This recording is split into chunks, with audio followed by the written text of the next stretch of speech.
কোনদিন কাবাগরের সামনে গেলে বা কোন আত্মীয় স্বজন গেলে বলবেন, কাবাগর দেখার সাথে সাথে প্রথম যখন কালো অংশটা চোখে পড়বে, যখন আপনি মসজিদে হেরমের গেট দিয়ে ঢুকবেন, যখন ওই Fahad gate, king Fahad gate আছে, যখন ঢুকবেন অনেক দূর থেকে কালো কালো কাবাগরের একটু একটু দৃশ্য বেশি উঠবে চোখের সামনে।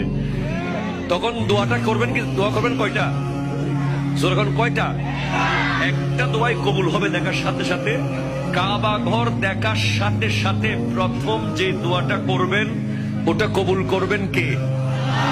এখন শিখে নেন, অনেক মানুষ জানেন না হিকমত। আপনি একটা দোয়া করবেন, একটাই শেষ, একটা সুযোগ পাবেন আপনি, কিন্তু আপনি এমন এক দোয়া করবেন যেন যতদিন ওখানে থাকেন প্রত্যেক দোয়া কবুল হয়ে যায়। এই হিকমতি দোয়াটা শিখে নেন। আপনি বলবেন, আল্লাহ আমি 10, 12, 15 যতদিন এখানে থাকবো, যতগুলো দোয়া করব সব কবুল করে নিয়েন। দোয়া করছেন কয়টা? পাবেন কয়টা?